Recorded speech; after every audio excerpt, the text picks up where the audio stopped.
Hey there, Internet. It's Pat coming to you from my grandfather's desk. And a year ago, I was, like now, doing things on my phone. And about midnight, I was at my in-laws because this place was still damaged from the flood. And war in Ukraine started. And I said that Ukraine probably wouldn't last. That was the expectation. Nobody thought Ukraine would last. And they held out. Egg on my face, happy for them. I can eat crow on that. I'm good with that. But, at the time I said this should be a lesson to everybody that you need to be prepared for war if you want to avoid war. Because you got to be a porcupine at the very least. And I still stand by that. I'll get into that. But what was expected? That they would be toast. I said that it's too late to do much for them now. Because who knows what Russia could do when it comes to using nukes. And so, I did my notes on paper tonight.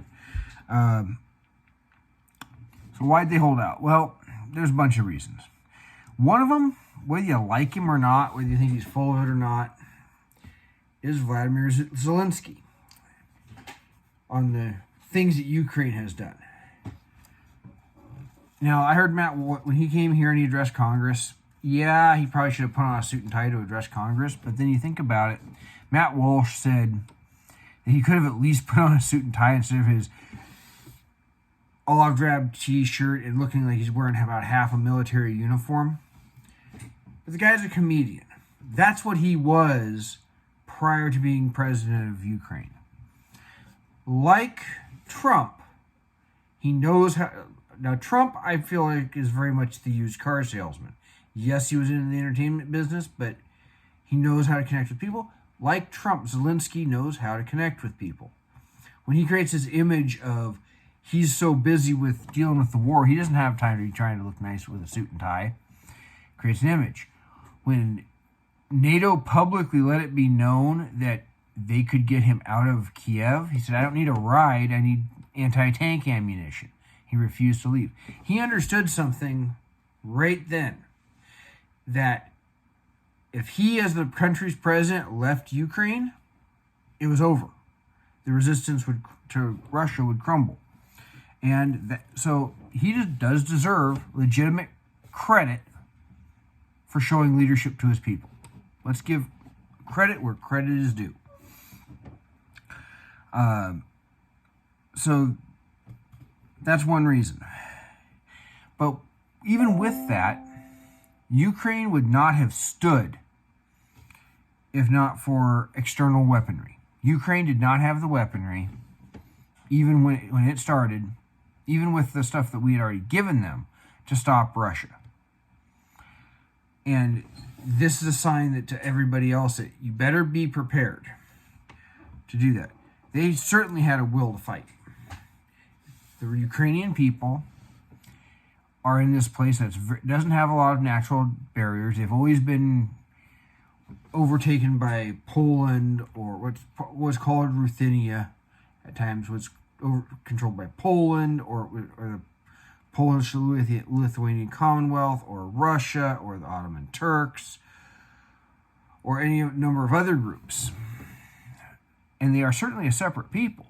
And if they weren't, as another channel had put, they certainly are now. And so they have a will to fight. They have I've always known that with the immigrants we have here, don't call a Ukrainian or Russian, or they will get mad. But in fairness, the piss poor Russian execution of what they were trying to do, they didn't have a plan, they didn't have logistics, they thought they'd just walk in and just be welcomed. That wasn't the case. And I think that should be a lesson for anybody going in somewhere.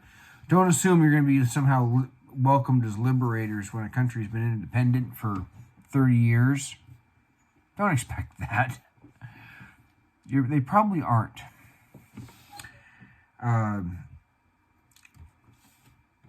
So what lessons can we gather from this? Well, one of those lessons is the idea of, you've heard of 9mm parabellum. Parabellum comes from a Latin saying, which is, I called it up here, written, it is si vis pacem parabellum. Essentially translates, if you want peace, then prepare for war. There are a lot of your libertarian types who are into the non-intervention.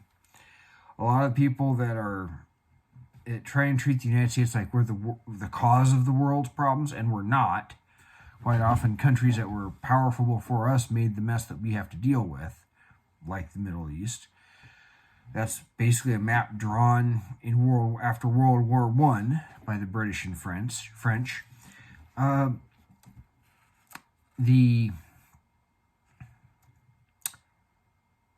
That whole idea, you sometimes just have to be a porcupine.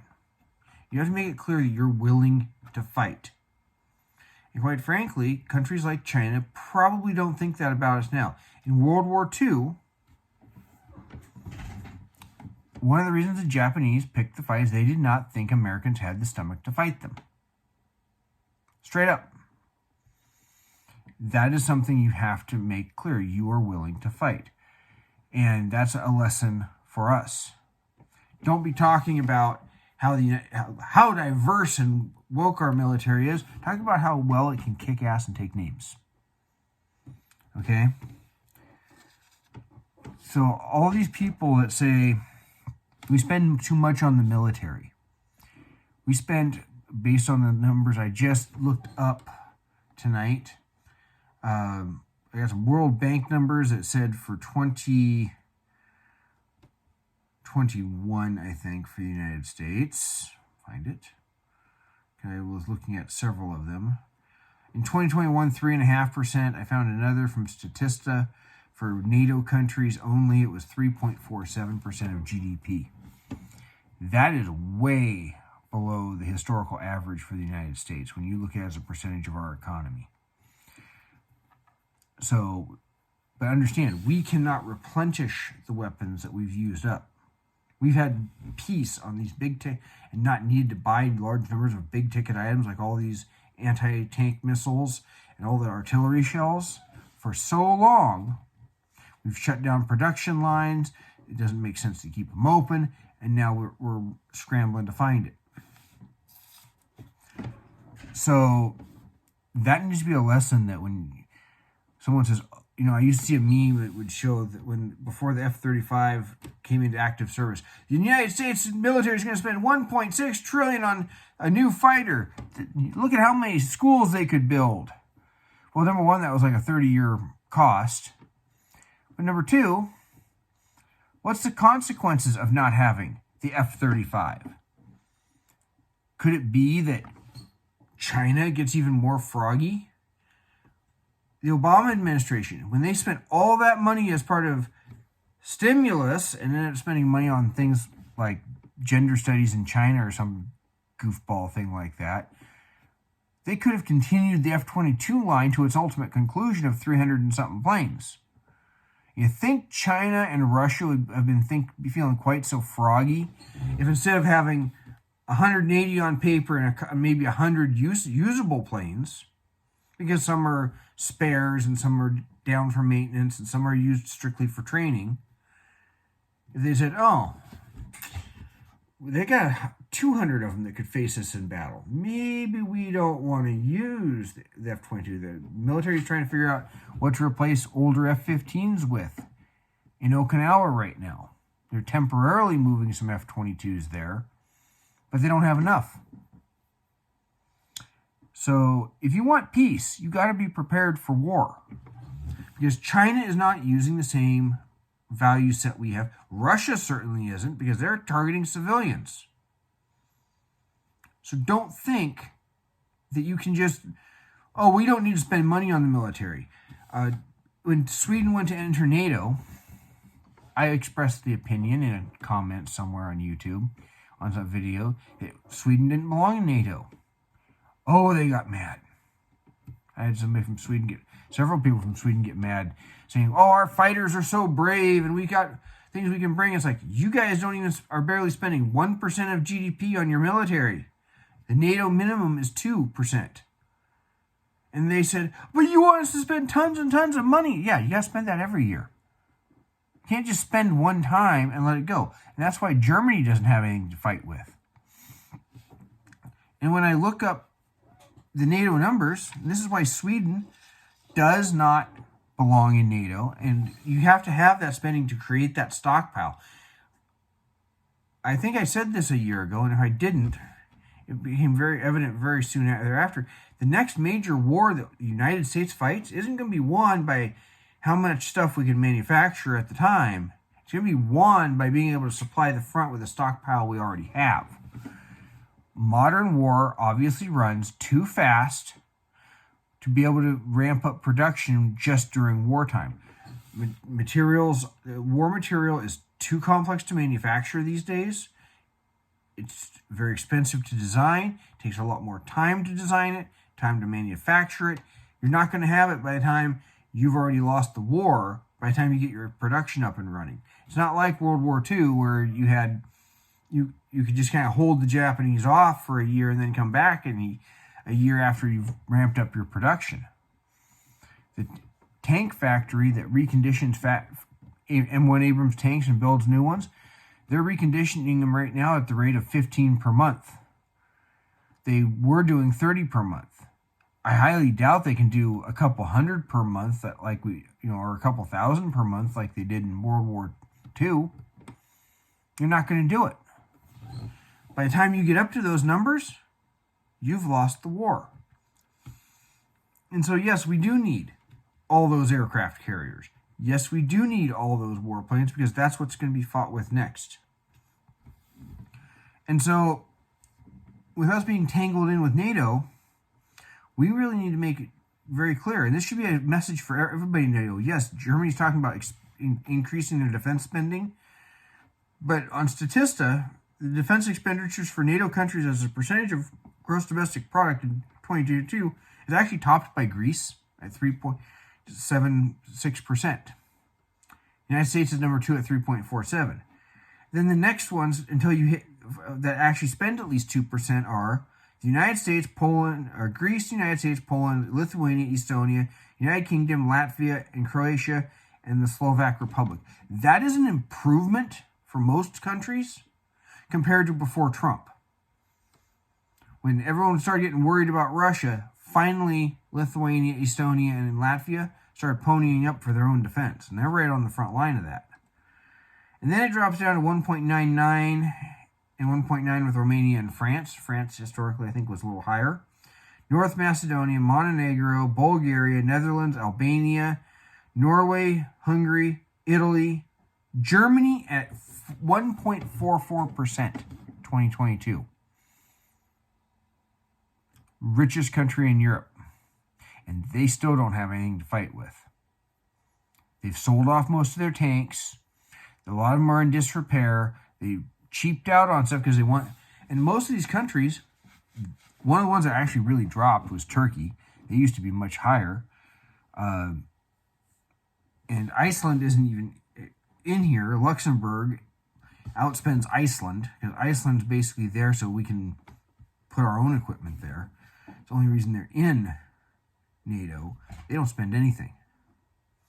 And when Sweden and Finland wanted to come into NATO, Finland's now up to 2%. Sweden still isn't there. Sweden does not belong in NATO. So if somebody wants to reject them from NATO membership, good, thank you. Even if it's for the wrong reasons, I am glad that Sweden is not being added to NATO right now. Finland, okay, if they're going to keep their defense spending up 2% or higher. That's ponying up for your own defense.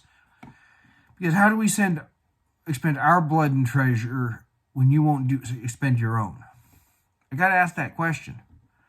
Maybe you'd like being part of Russia again. Finland was once the Duchy of Finland and controlled by the Russian Empire.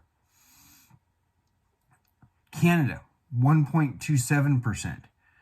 And see, this is all as a percentage of GDP. So if you're a poor country, you still might not have much, but you're being expected to provide based on your country size.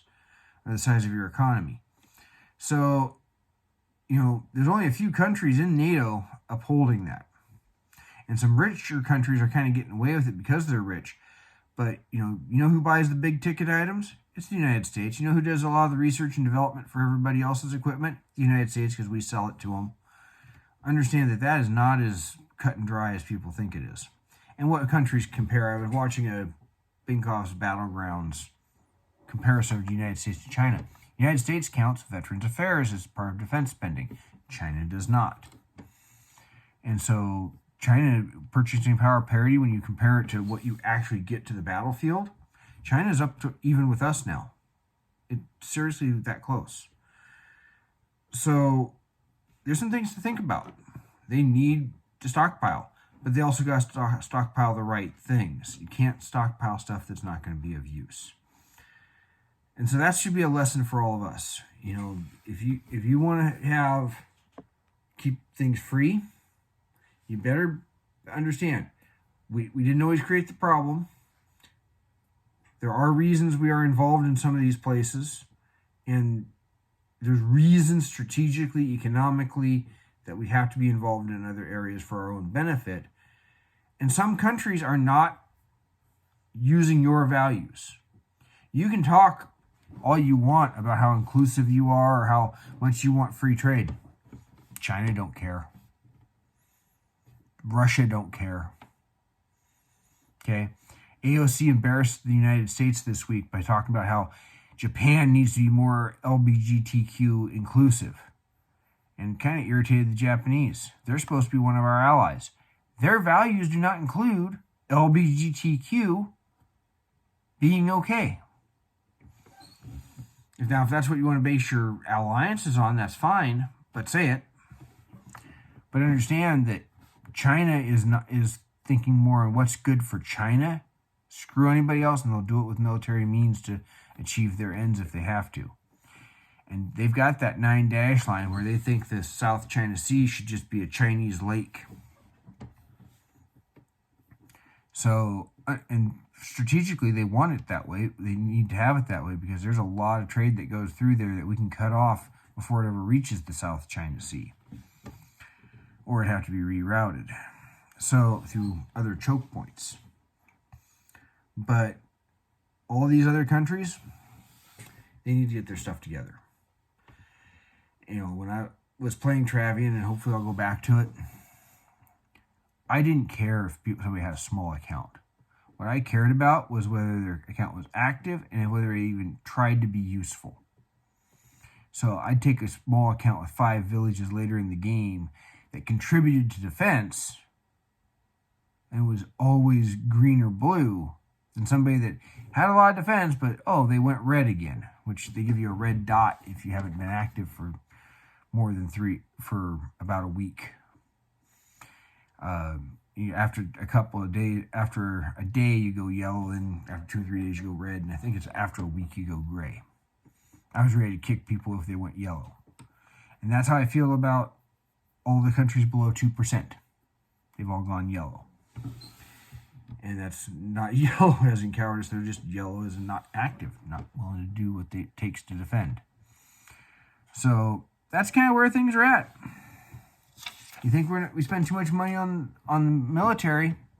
Ask yourself if we got enough munitions now for ourselves after having to supply Ukraine. If you think we spend too much money on the military, ask yourself if you're okay with China taking over the northern end of the Philippines and Taiwan. Think we spend too much on the military, ask yourself if you're okay with a world that's not as much free area, as bad as things might be. But on the same token, we do not belong getting too deep into Ukraine's fight. Ukraine needs to fight this. It cannot be American troops. It cannot be American aircraft. You cannot have nuclear powers come to direct blows. If the Ukrainians and the Russians are going to fight it out till one reaches exhaustion. Supplying the Ukrainians with weapons, okay. Actually, Russian loss is good for the United States. I totally acknowledge that. But we don't want to come to direct blows. But anyway, low egg on my face because Ukraine's still got the same government. They haven't been flattened. But that's a bit of a surprise.